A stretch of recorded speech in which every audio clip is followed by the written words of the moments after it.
We'll be simulcasting with TVW, the Seattle City Club, the debate for Washington's governor between the Democratic candidate Jay Inslee and the Republican candidates Loren Culp and Challenger right there. The debate will actually start in about a minute, so tune in tomorrow on Rainier Avenue Radio as we will be presenting a candidate forum for black candidates in Pierce County. That'll be going down tomorrow at 6 p.m. to 8 p.m. right here on Rainier Avenue Radio. You can tune in for that with hosting by Tacoma Mayor Victoria Woodards right there. Also, if you tune in, more election coverage coming up in the coming days. Next week, you can check out the King County Candidate Forum. That'll be on Tuesday the 13th at 6 p.m. And as well, you can also be ready for an interview with the one and only Julie Wise, who is the coordinates King County elections. So we will ask her everything under the sun that you need to know about the safety of your ballots and all that. That'll be happening on Thursday the 15th at 5 p.m. And we skipped over a day. On the 14th, we have a debate coming up for U.S. Representative for the Congressional District 9, which you can tune in for a debate between the incumbent Adam Smith versus Doug Bassler. And that'll be on the 14th, Wednesday, next week at 6 p.m. Looks like the debate is just about to start here, so we are going to go to the feed on TVW, and you are listening to Rainier Avenue Radio. Stay tuned. Reporters. Essex Porter from Kiro 7, Brandi Kruse, Q13 News, Chris Daniels, King 5, and Melissa Santos, KCTS 9, Crosscut. And good evening from the TVW studios in Olympia, and to all of you watching across the state from Spokane to Cedro-Woolley, from Omak to Ocean Shores, and from Washtenaw to Walla Walla. Let's bring in our two candidates for governor, the incumbent Washington Governor Jay Inslee and Republic Police Chief Loren Culp. First of all, tonight, gentlemen, I need an affirmative that you can hear us from the studio. Yes. Yes. Wonderful. And we do want to let viewers know at home that the candidates are alone in those rooms that you see them in there. They are upstairs from us here in the studio. There are no campaign staffers allowed in there. No members of the production crew are in the rooms with them. And they also were not allowed to bring in any notes or cell phones or computers. It's just them in there. The candidates do have screens, however, where they can see each other. They can see us, the moderators, and they can, of course, see the digital time cues. I'm going to go over the format for tonight's debate. It's somewhat different from last week's presidential debate. We will begin with opening statements. Questions will be asked of both candidates, who will have timed answers and rebuttals. The moderator may ask a follow-up question, and we will end with closing statements. The candidates have agreed that they will not interrupt each other. We, the moderators, will enforce the rules. As you watch the debate, we invite you to join the conversation on social media using the hashtag WAELEX. That's hashtag WAELEX. And with that, it is time for opening statements. We have already flipped the coin. Loren Culp will go first. And Mr. Culp, you have 2 minutes. Thank you very much, and welcome to everyone. Thank you to our moderators. Thank you to the governor for agreeing to this, although I would have preferred it to be on the same stage. I appreciate your cooperation in at least getting this part done. This is a most important conversation, I believe, that agreeing to this, although I would have preferred it to be on the same stage. I appreciate your cooperation in at least getting this part done. This is a most important conversation, I believe, that this state is going to have and needs to have for the next 4 years of our state. What we have right here in Washington is a leadership crisis. I've been in leadership positions my entire life. I served in the United States Army. I was a sergeant. I went through drill sergeant school. I also went through the Non-Commissioned Officers Academy. I was an honor graduate from the Non-Commissioned Officers Academy. I was also an honor graduate from my advanced individual training class. I trained civilians into being soldiers. After my military service in the 101st Airborne Division, I went into the civilian workforce. I learned the building trades and worked in the Olympia area, right where we're at right now. I worked for other people for 3 or 4 years. And then in 1988, I started my own construction business working right out of Olympia, right here. I built that up from nothing, ran it over 20 years, and then realized my childhood dream in 2010 and became a police officer. I've been in leadership positions my entire life. I've got 3 different careers where I've been in leadership, and this state is in a leadership crisis right now. You can tell that by the governor just taking a big pay raise and saying that he can't control that. Well, he can issue executive orders to affect your pay and your job and your business, but apparently he can't issue an executive order to stop his own pay raise.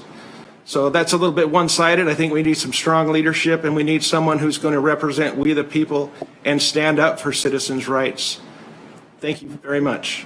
Thank you, Mr. Culp. Governor Inslee, 2 minutes. Thank you. I am delighted to be here tonight with the coalition and Chief Culp.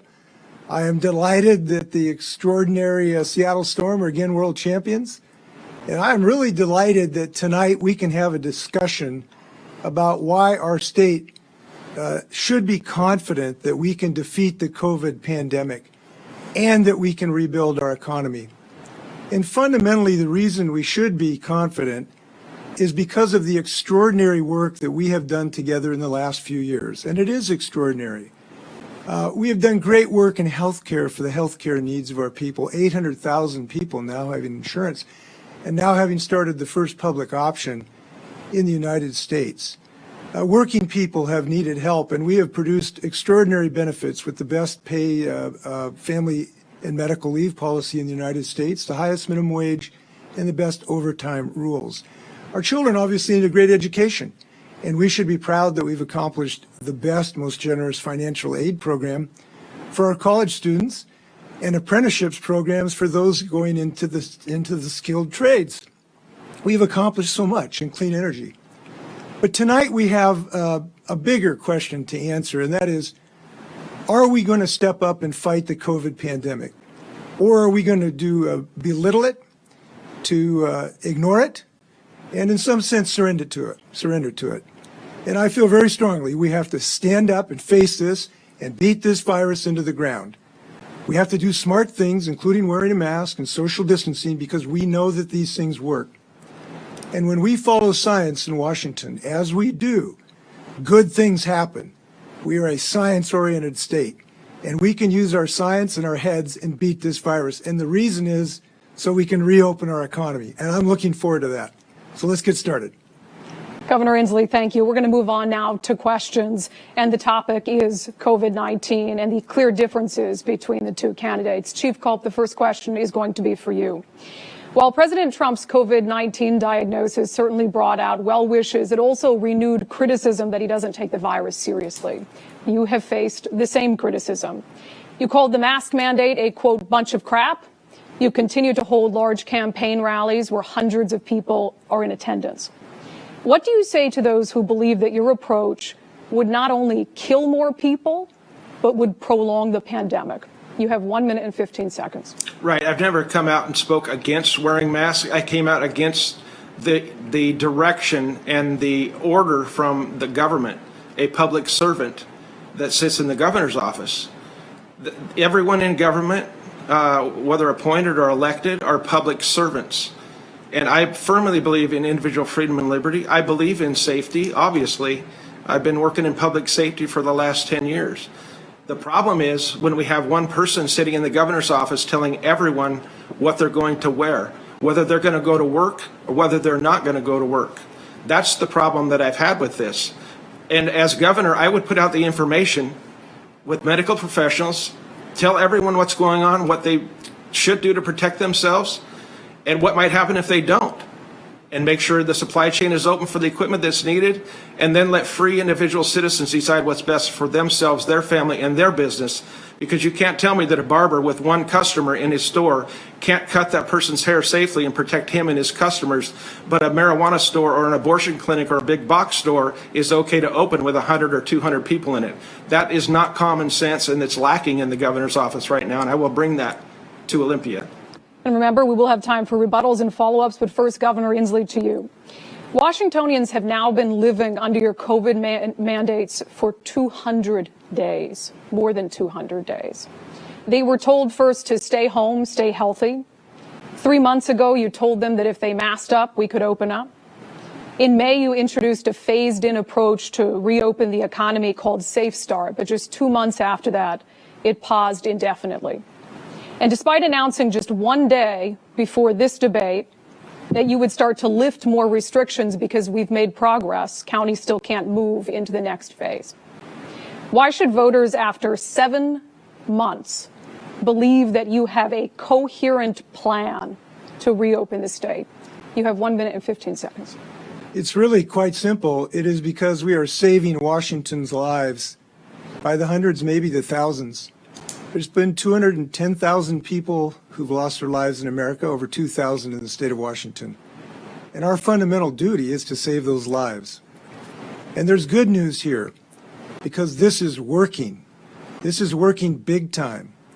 I'm pleased to share with my fellow Washingtonians that tonight, what we have done in our social distancing, in our masking campaign, because Washingtonians are not listening to Donald Trump, and frankly, Chief Culp, they are wearing masks. They are socially distancing. And as a result of that, we have lowered our infection rate dramatically. Tonight, we were fortunate 45 other states in the United States have higher infection numbers, some 5-10 times more than the state of Washington. This translates for people going home with their families, parents being able to see their children, grandparents that I think still have value, I believe, in this society. Their lives will be saved. And we are opening our economy.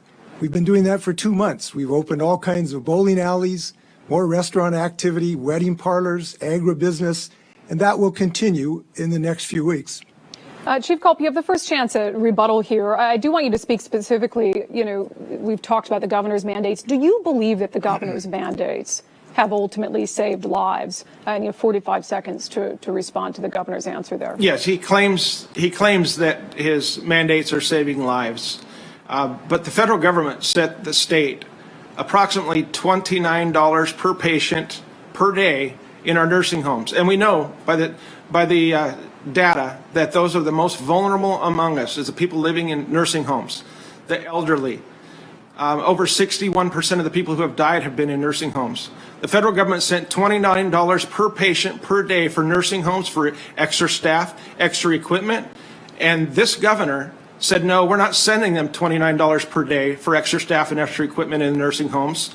We're only sending them $5 a day. I would like to know where the rest of that money's going, because it came up to about $41 million, I believe.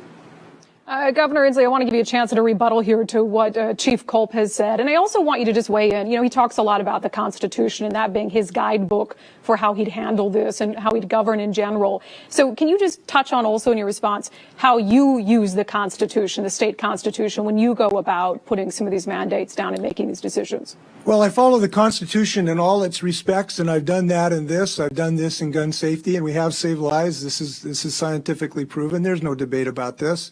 It is clear for Donald Trump and Chief Culp to deny that is really quite extraordinary. The scientific community is clear. It has saved thousands of lives, and more importantly, it will save thousands of more lives in this country and in this state if we continue this course.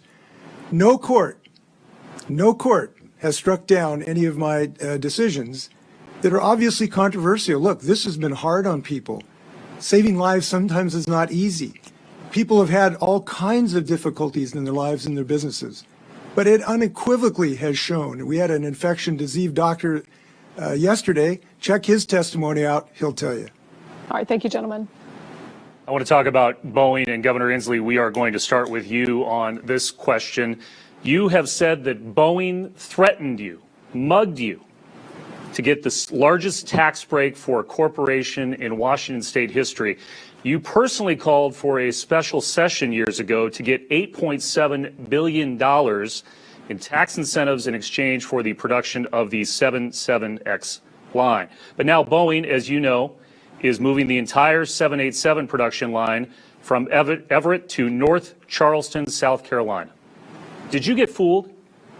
No. In fact, we built into that agreement things that had not been built in the 787 deal that was done before I was governor. And they are not building a second line for the 777. So no. We made a decision about jobs. I'm all about jobs, and I come from surrounded by Boeing families in my cousins and my best friends growing up. And I believe that these planes should be made here. We have the best workers in the world on this. To go elsewhere did not make sense. And if it did make sense, the thing that is most disappointing to me is that the company did not give us any way to consider bringing them back when market conditions improve. Look, I can read. I know that the market has been down for airplanes, but this market is going to come back. And when it comes back, the Boeing company needs to treat taxpayers fairly. So we need to look at their tax breaks, to act in a responsible way so that they have an incentive to bring these jobs back and make sure the next airplane is made here as well. I believe that should happen, both because it's the best place to make airplanes, according to the Teal Group, and it's a fair treatment of Washington citizens, and I think we should ask for that.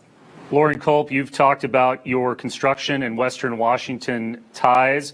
You also know that a lot of these jobs tied to Boeing are in King, Pierce, and Snohomish counties. You are from the east side of the state. What would you do to keep those jobs in Western Washington? Okay, well, as far as being from the eastern side of the state, I lived most of my life actually on the western side. Jay Inslee is also from the east side. You guys keep trying to pigeonhole me like it's a negative. I love this entire state, north, south, east, west. But the problem in this state right now is the governor has lost touch with reality. He's been working in government for decades. He has no clue what's going on in the real world. He's never built a business from the ground up. I have. I started my business with one single employee and an old truck that I had bought from my grandpa on payments. I had a homemade single axle trailer. That's how I started my construction business, and I built that up over 20 years, where I had multiple trucks and crews doing jobs all around Puget Sound. This governor has no clue what it's like in the real world. This is not a business-friendly state. It has not been a business-friendly state for a long time, and he has exacerbated that by his mandates, extra regulations, and higher taxes. This is a governor who promised 8 years ago that he would not raise taxes, and he has lied to us 33 times. The state budget has almost doubled under his tenure. And when I'm governor, this will be a business-friendly state. Businesses like Boeing will want to come here and stay here. Governor, I want to give you a chance at a rebuttal, and also I want to ask you about a comment that you made by publicly threatening Boeing with taking a hard look at those tax breaks. Aren't you playing with fire here? No, we're playing with common sense, which is the citizens of this state should be treated fairly. And that means as Boeing's futures improve, which they will, we want them to be inspired and incentivized to come build planes here. And this is one way to do it. And if we give them an incentive, they might think twice about leaving more jobs. And that's a fair thing. This business thing is interesting. You know, we had the highest rate of GDP growth a year or two ago under my stewardship. Our state has been named the best place to do business by Business Insider and CNBC. It has been named the best place to live, and that's why people are moving here like crazy. People are coming from all over here. If this is such a terrible business place, why do these businesses keep coming here and growing? This is a growth-oriented state. It is going to grow again when we defeat this COVID pandemic. Governor, I need to cut you off on time there, and Chief Culp, I want to give you a chance at a rebuttal. You know, there aren't a lot of large global aerospace firms that are in Republic and Ferry County. What makes you think you're better equipped to deal with a company that size, given your background? Well, the thing is, this current governor thinks he's the leader of everyone. He thinks he's the leader of companies. He thinks he's the leader of our families. He thinks he's the leader of our children and our businesses. That's exactly the opposite that's true. The governor is not the leader of the citizens' lives or their businesses or their families. The governor's job is to run the executive branch of the state government and keep it within the confines of the Constitution, which is the rule of law. He raised his right hand and swore an oath that I will uphold and defend the Constitution of the state of Washington. And he's failing. Article 1, Section 7 says that no citizen shall be disturbed in their private affairs. I think we've been disturbed in our private affairs quite a bit by this governor. Thank you. Mr. Culp, this next question goes to you. You have said you do not believe there is systemic racism. How then do you explain some of the big disparities? For example, the median income of white families in Seattle is 2.5 times that of black families, and Hispanic people are hospitalized with COVID at 4 times the rate of white people in King County. And what policies would you implement to close this gap? The federal government and the state government have laws in both constitutions that say that everyone will be treated equally, regardless of their race, their sex, their gender, or their orientation. And I firmly believe that that's the way that it is and should be. There are racists among us, and we need to root those people out when they commit crimes. Hate crimes is a felony in this state, and it needs to be enforced. The biggest way that you bring in racial inequality is when you don't enforce the laws evenly. And we have a governor who breaks the laws and commits misdemeanors, and no repercussions. No one's held responsible. You know, if you want to talk about racial inequality, let's talk about the human trafficking that's going on in this state, and in a big way. And usually young women and young boys are the victims of that. What's this governor doing about that? And then look at all the unsolved murders of our Native American people. What's going on with that? That's racial inequality. That's real racial inequality. And if the system is racist, who has been in charge of the system in Washington state for the last 35 years? The Democrats. Thank you, Mr. Culp. Governor Inslee, this question to you as well. Do you believe in systemic racism? And what concrete steps beyond appointing task force or committees will you implement to close the many gaps between the races? Well, the racial disparities is something I think that all of us should want to do something about. They're profound. White families have 10 times as much wealth as black families. We have racial disparities in education. We have racial disparities in healthcare. It has not helped that we've had a president who has fanned the flames of division in this regard. And we have to act. We have to act in many ways. And one of the things I hope is that our action is not limited to looking at criminal justice issues. Yes, we are going to do things to assure independent evaluations and investigations and independent prosecutorial decisions. I'm confident we'll pass that legislation in January. But I think this is a window to do much more. I think let's look at a way to get kids of color that are ready for kindergarten and ready for first grade so they don't fall behind. Let's look for health care. And by the way, this world of Donald Trump and Chief Culp means we will not have health care for many people of color. We've got health care now for 800,000 people right now because of Obamacare. And you can be sure that is not going to be protected if my opponent became governor. So these are concrete steps. We're taking them. We've just started an Office of Equity, and I'm confident we're going to make progress in January.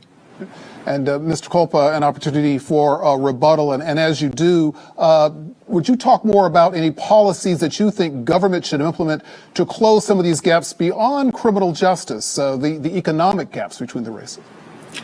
Everyone should have equal opportunity in the United States. One of my best friends immigrated here from Kenya at a young age. This was the land of opportunity. This was where he could live his dreams and do anything that he wanted to do. And he immigrated here legally. And now he's the owner of a company that has about 800 or 900 employees. I want that opportunity for everyone. And so often, politicians pander to minorities when it's election time and say how much they're going to do for the minorities and how much they care. And then after the election, turn their back on them. That's why we still have the same problems we've had for the last 15 or 20 years in our inner city. Governor Inslee, your rebuttal, would you go beyond offering opportunity? Does more need to be done than just offering opportunity? Yes. Well, the first thing we need to do is to stop the Republicans from taking away the things that do have a chance of ending this disparity. I do have to express frustration on occasion with my Republican colleagues who talk about equality, but every time we actually want to do something about it, they oppose it. Let's start with health care. Look, health care is one of the most important, precious things we have right now. It is important. We do have disparities in health care. They actually want to take it away from 800,000 Washingtonians.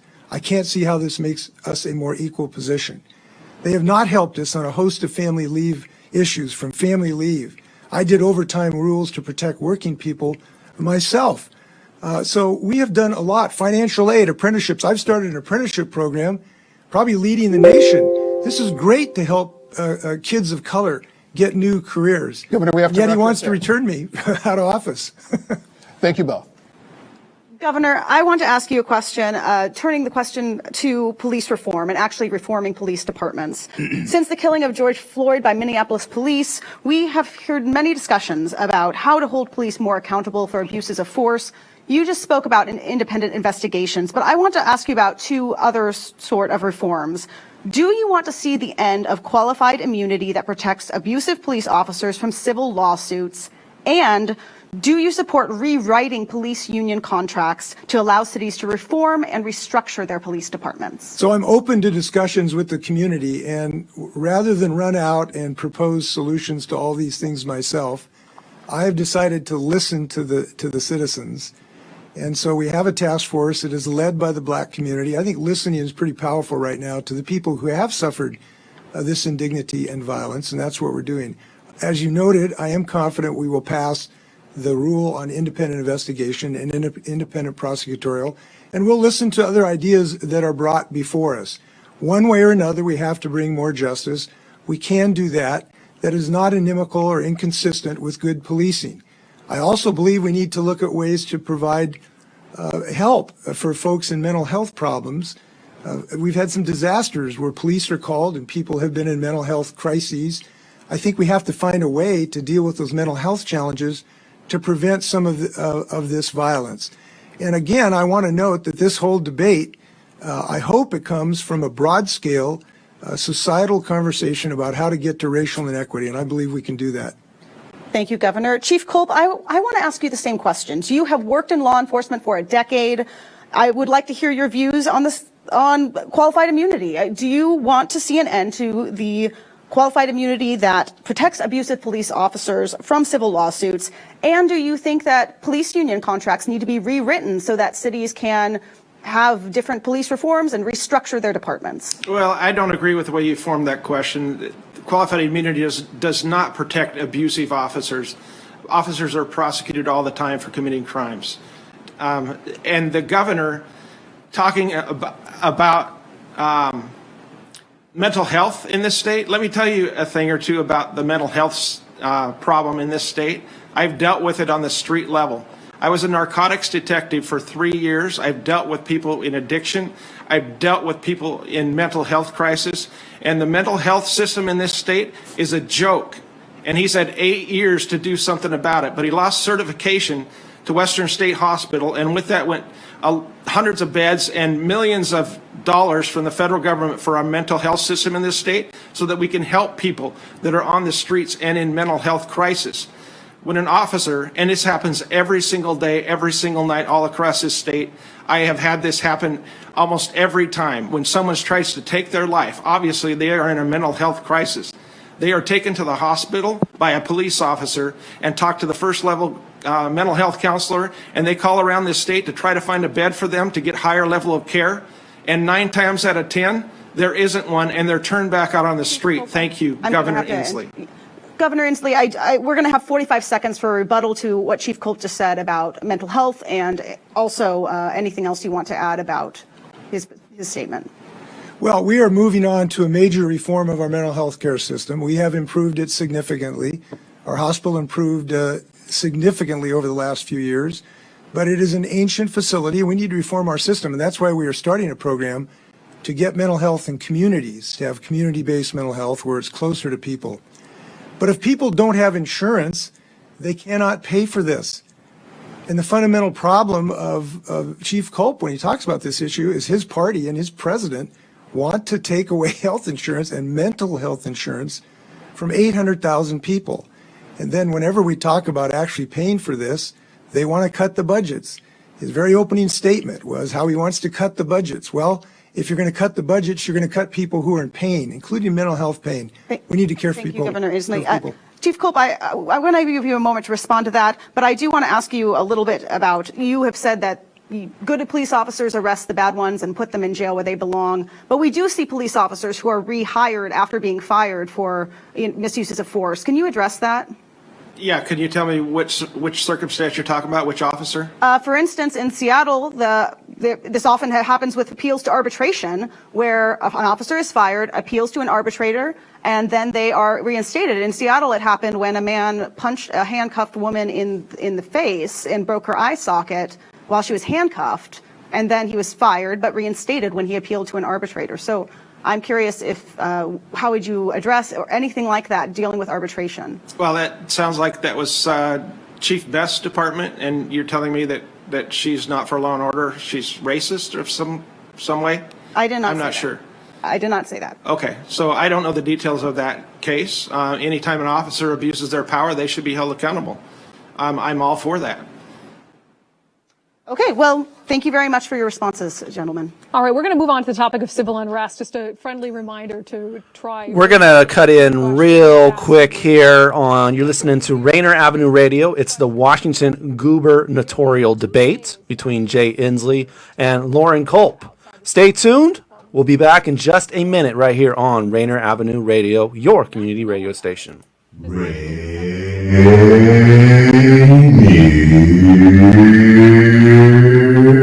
Avenue Radio.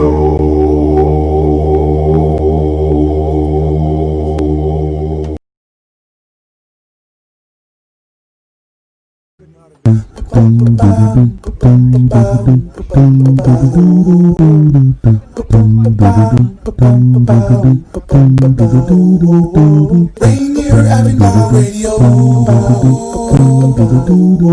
your community radio station will provide you with more information. Rainier Avenue Radio, your community radio station will provide you with more information. Rainier Avenue Radio.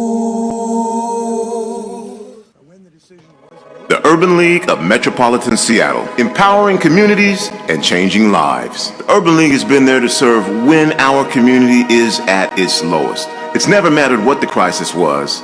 The systemic oppression remains constant for those most vulnerable. Here at the Urban League of Metropolitan Seattle, we'll be temporarily adjusting our hours of operation and available services. If you are in need of resources, we recommend that you give us a call at 206-461-3792. To make an appointment, press 0 and speak with the receptionist. Walk-in hours will be from 10 a.m. to 3 p.m. Monday through Friday. And hey, we'll gladly work with you via phone as best as we can if you're exhibiting any signs of illness to assist you with information to save your home, find you a place to sleep, or connect you to job opportunities. The Urban League of Metropolitan Seattle. That's 206-461-3792. You are listening to Rainier Avenue Radio.world. Don't forget to log on www.rainieravenueradio.world. Thanks for keeping us right here on Rainier Avenue Radio, your community radio station. We continue our community election connection with the Washington Gubernatorial Debate with Jay Inslee and Loren Culp, live until 9 p.m. Governor, under what specific conditions, would you support the presence of federal forces on local streets in response to civil unrest? Right. We currently have a governor that's very soft on crime. That's obvious. He doesn't know that crimes are being happened, that parts of Seattle have been taken over. And I saw him in that live conference. It was clear that he had no clue what was going on, or he was lying, or one or the other. And yes, he did send in the National Guard. You know, and we all have a right to peaceably assemble and speak our mind, right? That's our First Amendment right. But when it turns violent, when people start looting stores, when they light buildings on fire, cars on fire, and throw rocks and frozen water bottles at our police, that's no longer a First Amendment right. That's a crime. It's called rioting. And although the governor did send in troops, the National Guard, because the governor is the commander-in-chief of the Washington State National Guard, he sent them in there at the request of local law enforcement, but he disarmed them before he sent them in. I will never, ever send our young men and women in uniform into a violent situation without the means to protect themselves and other people. That's what they're going in there for. And when people are committing crimes, the National Guard will assist the local law enforcement to arrest the criminals and put them in jail where they belong. And the rest of the people that are involved in it will be told to disperse because it is a riot. And if they do not disperse, they will be arrested as well. That's how you deal with crime. That's how you shut down a riot. Okay, Chief, I'll follow back up with you on the question I had asked about federal intervention here in your rebuttal time. Governor Inslee, in your rebuttal time, quickly, was it your decision not to arm the National Guard? Because I recall it as the governor or as the mayor's decision. And also, do you support the federal prosecution of accused rioters, such as people who assault police officers or burn down buildings? 45 seconds. Yes, I do support prosecution of anyone involved in violent activity that is a crime. I used to prosecute drunk driving cases and spousal abuses cases, and so I do support that. These were decisions that are led by the democratically elected officials in the cities. We sent help not only to Seattle, we sent State Patrol to Spokane, I believe to Bellevue, so we have helped in numerous cities during these difficult times. And they have acted appropriately. General Dougherty, who I think is a fantastic general, he has helped me in many, many emergencies like Oso and the bridge falling down. He does a great job. And what he told me was, we do not, and he did not want firearms. He did not believe that more firearms was the answer to sort of magnify and give potential violence to this situation. Unfortunately, no one was hurt of the armed guard because I respect these people. They do fantastic work. And so we want to continue to follow the law. And by the way, we're on the following the law. Excuse me. Do I have 45 seconds? Excuse me, Brandi. Yes, your 45 seconds ran out. If you want to I'm sorry. Finish off on 1 second. Well, if you want to finish.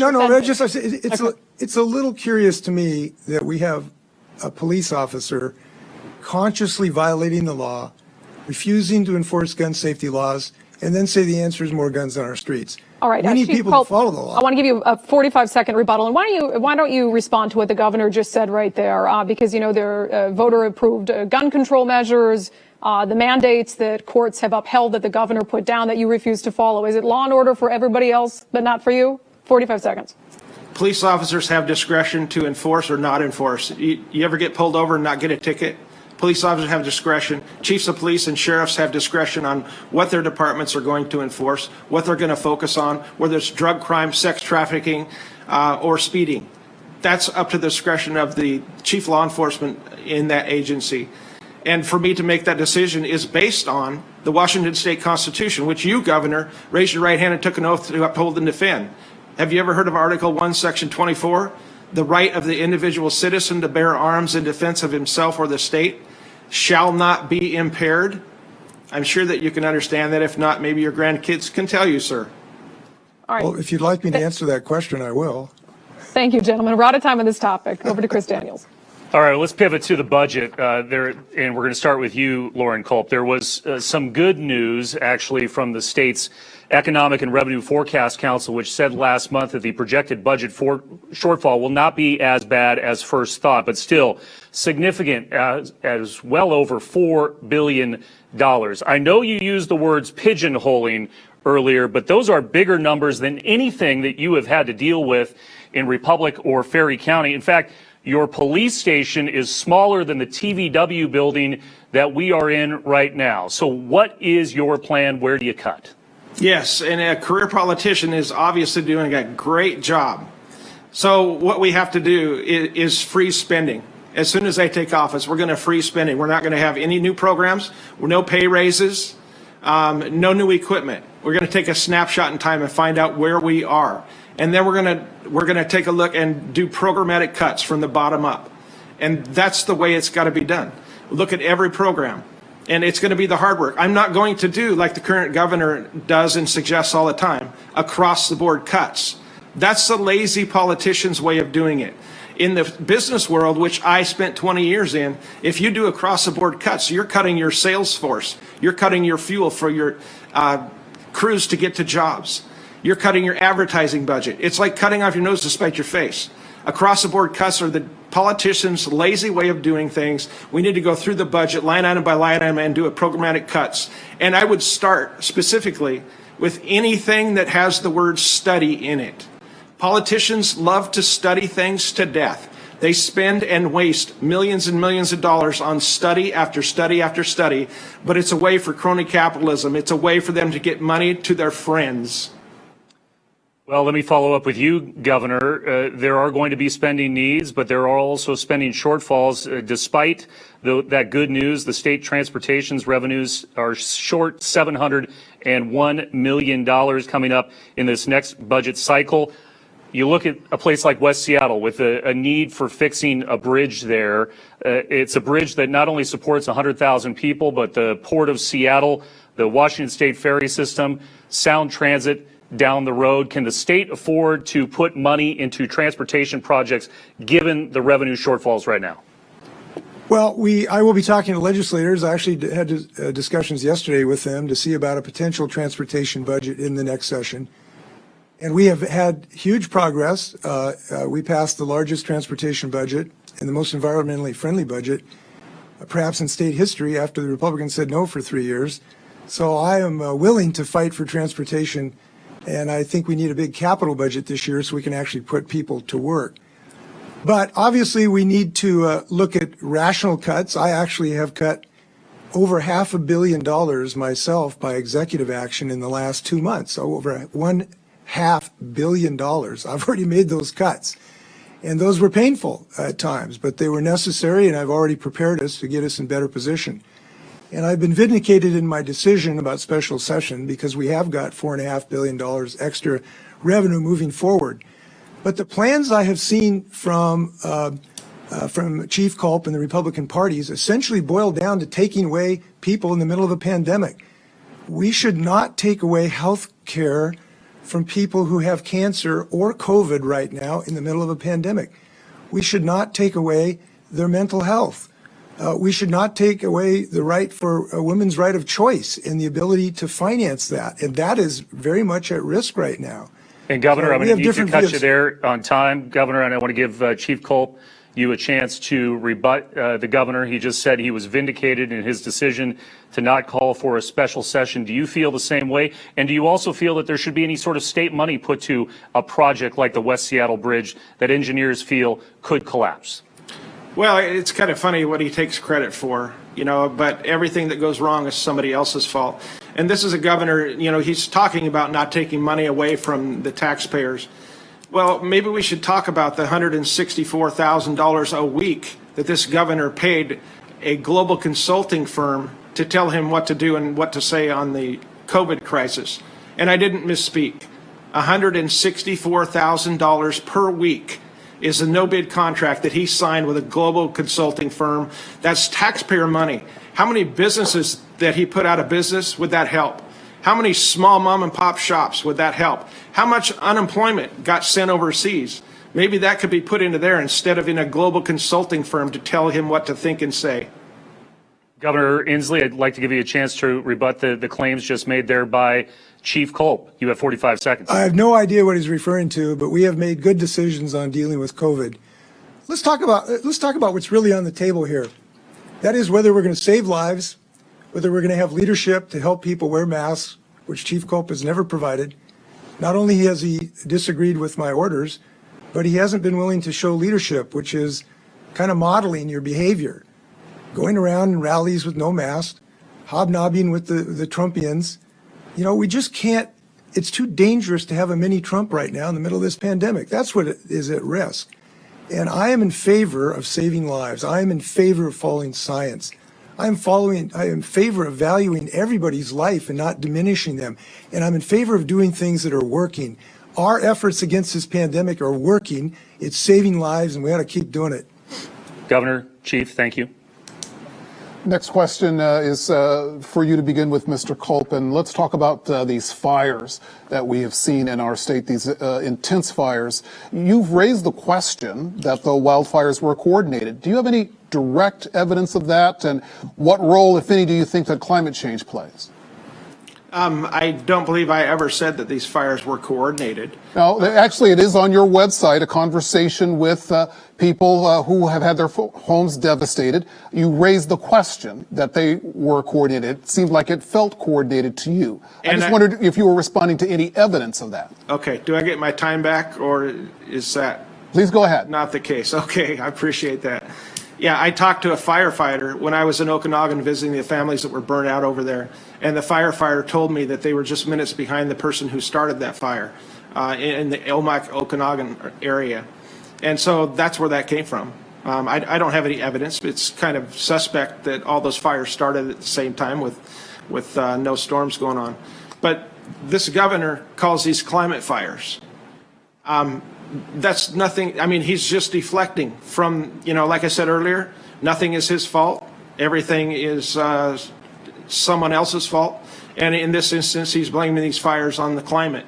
And I don't deny that the climate changes. I remember in the 70s, it was all over the news that we were in a global cooling and then global warming and now climate change. The climate changes. I don't dispute that. But these are not climate fires. These fires are the result of very poor management on the state level. We don't log our forests and replant them. We don't thin the forests. We don't clean up the carbon on the forest floor. And we've been shutting down road access, which limits firefighters to get back and fight these fires, as well as access for the citizens to cut wood and go hunting and fishing. So we need to manage our forests. We need to clean them up.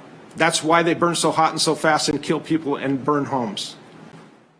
Governor Inslee, we do have more than 2 million acres. We're more than 2 million acres behind on the kind of forest management that prevents wildfires from being so devastating.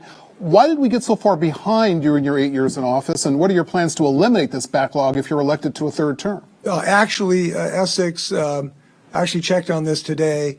We have improved our management while I've been governor dramatically. Our investment has gone up by 7 or 8 times. Our acreage we have treated has gone up significantly.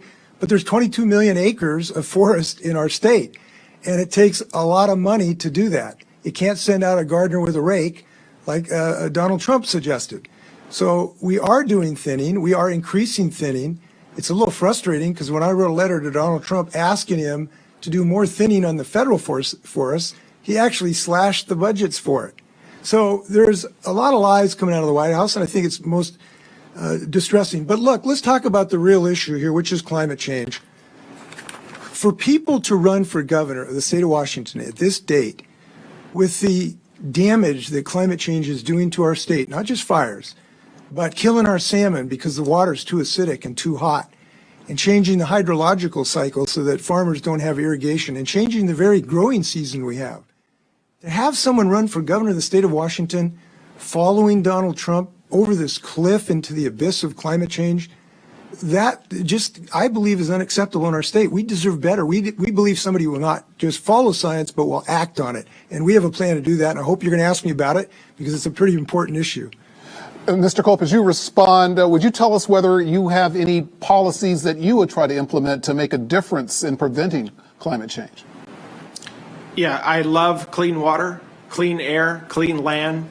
No one cares about our climate, about our environment, than people that actually are hands-on with it. The farmers, the ranchers, the loggers, the hunters and fishermen. I've been a hunter and a fisherman my entire life. I spent days and hours my whole life out in the woods and on the water. My grandpa was a commercial fisherman. My other grandpa on my dad's side was a sport fisherman. I grew up on the water. I grew up hunting.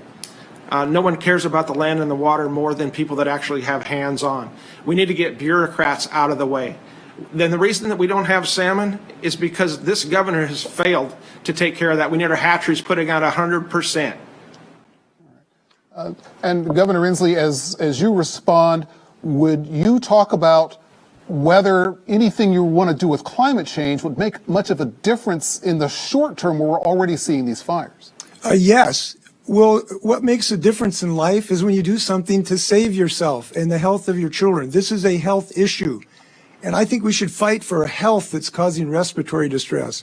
Our children should not have to breathe this smoke every day in the summer, which they're going to have to if we don't act on climate change. And I don't know what's worse, denying climate is caused by carbon or admitting it and refusing to do anything about it. And Chief Culp has proposed zero policies to defeat climate change. We can grow jobs, and we deserve a little more time to talk about this, about how we're going to grow jobs in solar like we're doing in Bellingham, in cross-laminated timber like we're doing in Spokane, in solar panels, the solar farm in southeast Washington. We are growing jobs all over this state. This is a perfect economic growth opportunity for us, and I'm confident we can exploit those if we have a governor who understands climate change and job creation. Okay, let me end it here. Thank you, gentlemen. I want to talk a little bit about your record as governor, Governor Inslee. During your 2 terms in office, there have been several high-profile instances of mismanagement at state agencies under your watch. This includes, as Chief Culp mentioned, the decertification of Western State Hospital and the loss of more than $50 million per year in federal funds. It also includes, more recently, the mass unemployment fraud that we have seen that went undetected at the start of the coronavirus crisis, costing the state hundreds of millions of dollars. Given these kinds of lapses, why should voters have faith in your ability to competently manage the state for the next 4 years? Because I care about them and I want to do everything humanly possible to help them. And the frustrations with the unemployment compensation difficulties are profound and sincere, and I feel them as much as, or more maybe, as people who are suffering them. Well, not more. But look what happened here. Natural disasters can destroy buildings, they can destroy agencies' capability to respond in a timely fashion. That is fundamentally what happened here. The number of claims went up by a factor of 10 overnight. Now that's kind of like 700,000 people showing up at the Husky Stadium that seats 70,000. These lines developed, and we have been moving heaven and earth to get people's checks to them who are entitled. Now it takes time to figure out who's entitled. We've hired 1,300 people. We've brought in the National Guard. They've done a great job. We've done new technology. And in the midst of that, these criminals of a sophisticated international ring attacked us just like they attacked other states, and they made off net with about 2%. But I'm pleased that 98% of those dollars went to deserving Washingtonians. And I'm happy that we've reduced the people who are waiting from the hundreds of thousands to a few thousands. And we are determined to do everything humanly possible to get those folks dollars. They need it. We've expanded workers' comp and unemployment. We want to help them. We have had moratoriums on evictions, and thank you. Yeah. Chief Culp, I want to ask you a little bit about your background in management. You currently manage a police department of one person, yourself, and at its peak under your leadership as chief, I believe your department had 2 officers, including you. I am wondering, since you are a police chief at a town of 1,100 people, what makes you qualified to lead a state with 7.6 million residents and more than 68,000 state employees? I appreciate that question. And as I said earlier, I'm not running to be the leader of everyone's family. I'm not running to be the leader of your business. I'm not running to be the leader of you. You, the citizens, will be the leaders of yourself, your family, and your business. I will be the governor that understands the servant role of the governor. And I will run the executive branch of the state government, and you will run your business and your life. That's the way it should be. That's the way a public servant should act. And this governor wants to tie me to things that he thinks that President Trump has done wrong. Well, and what did he call us? Called people that come to my rallies Trumpians? Is that the new deplorables, Governor? These are thousands of Washington citizens that come out to my rallies. These are people that care about their state from all over this state, from King County to Spokane County, from Ferry County down to Klickitat County. These are Washington citizens, and I'm hearing from them by the thousands every single day. And they don't like what's going on in this state. They want a servant government back, one that will stay within the confines of the Constitution and the rule of law. I'm going to ask you each one quick question because we don't have much time at all. Chief Culp, often talk about how we have a mental health problem and a drug problem, not a homelessness problem.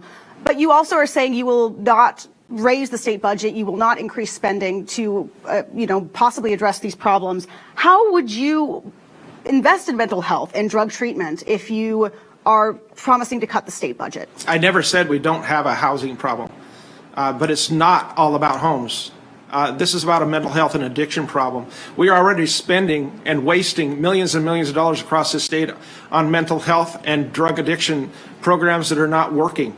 I know of one, I toured one down in Longview not too long ago that went from single-digit success rate to 76% success rate by taking less state funding and making their own I should have rules. warned you, Chief Culp. We didn't have 45 seconds on this one. 15 seconds? Okay. Yeah.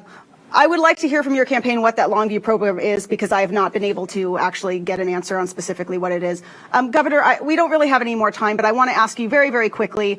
You had promised in previous campaigns that you would, you said taxes were not the right direction for our state when you ran in 2012. Do you anticipate tax increases will be necessary? Just answer in 20 seconds. Well, you can't make that decision now. We have to look at the economic circumstances that we have in December. I will propose a balanced budget at that moment. I will protect health care.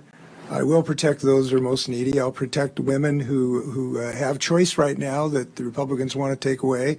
By the way, I also protect those from gun violence. And gun safety we have not talked about tonight, but I've heard Chief Culp talk about law and order. He's a law and order person. I'm sure he believes he is. I don't understand why he refuses to force the constitutional law that has been upheld that protects us from gun violence, from bump stocks. We have to stop on All right, gentlemen, we're out of time for questions. We got to move on to closing statements. We want to make sure you have time to wrap up your thoughts. Mr. Culp, we're going to have you go first. You just have 1 minute for a closing statement, sir. Go ahead. Okay, thank you very much. And just to cover what the governor just talked about, gun violence, right? Just like I said, he wants to focus the blame on something other than what it is. We don't have gun violence problem in this state or in this country. We have criminal violence problem. We need to focus on the criminals and put them in jail and in prison where they belong. And we need a governor that will quit releasing prisoners, convicted felons, violent felons, from our prison system and putting them back on the streets, back in our communities where they reoffend. You know, he released almost 1,000 of them because the state courts told him that he had to come up with a plan to keep prisoners safe from COVID in the prison system. And instead of coming up with a plan and keeping these violent felons in our state prisons, he said, open the gate, let them out. And then you add that to the 3,000 or 4,000 that were released not too long ago because of they said that it was a glitch in the Department of Corrections software that the governor knew about but didn't fix. 2 murders have happened because of that. And people have reoffended and are back in our jails and in our prisons because this governor is soft on crime and doesn't care about the citizens' safety. All right, Governor Inslee, your closing statement, 1 minute. Thank you. By the way, I have nothing against Republic. My grandmother was born there on April 4th, 1904. But I am against going backwards in our effort to build this state. We have shown profound progress in education, some of the best education in the state's history, profound progress in healthcare. We have demonstrated the ability to build a great economy. And now we can still do that, and I'm confident that we can return to those days.